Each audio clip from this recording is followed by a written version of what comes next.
আসসালামু আলাইকুম, সানজানা কিচেনে সবাইকে স্বাগতম। প্রিয় বন্ধুরা, সবাই কেমন আছো? চলে এসেছি আজকে খুবই মজাদার একটা রেসিপি নিয়ে।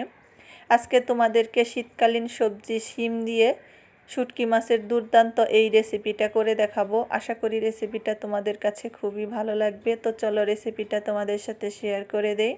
তার জন্য এখানে আমি হাফ কেজি শিম নিয়েছি, এরকম করে কেটে নিয়েছি পিস করে, আর নিয়েছি একটা আলু খোসা ছাড়িয়ে এরকম টুকরো টুকরো করে কেটে নিয়েছি।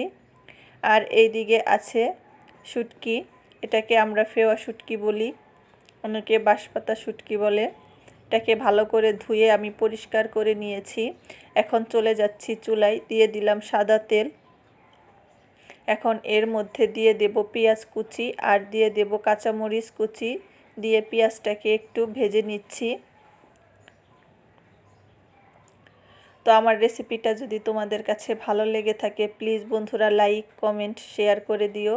আর আমার চ্যানেলে যারা নতুন বন্ধু আছো তারা আমার চ্যানেলটি সাবস্ক্রাইব করে আমার পাশে থেকো, আর বেল বাটনটি অন করে রেখো যেন আমার নতুন নতুন ভিডিওর নোটিফিকেশন তোমাদের কাছে চলে যায়। আর একটা লাইক কিন্তু অবশ্যই দিয়ে দিও বন্ধুরা, আর আমাকে ফুল ওয়াচ দিয়ে দিও। তো আমি পেঁয়াজটাকে ভেজে এর মধ্যে সব মশলাগুলো এক এক করে দিয়ে দিচ্ছি।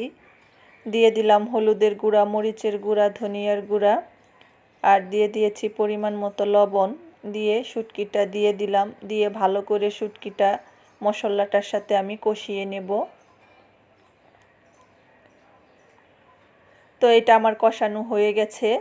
এখন আমি এর মধ্যে দিয়ে দেব শিম আর আলুগুলো, দিয়ে মশলাটার সাথে ভালো করে মিক্সড করে নেই। তারপরে এটা ঢাকা দিয়ে দেব সেদ্ধ হওয়ার জন্য।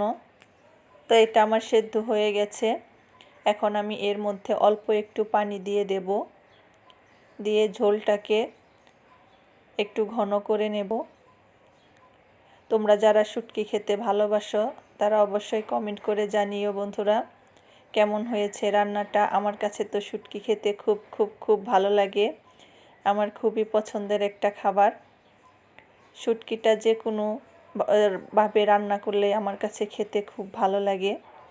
তোমাদের কাছে কেমন লাগে অবশ্যই কমেন্ট করে জানাবে। আর এই সহজ রেসিপিটা একবার বাসায় অবশ্যই ট্রাই করো, খেয়ে কেমন হয়েছে জানিও। তো আমার রান্নাটা প্রায় হয়ে গেছে,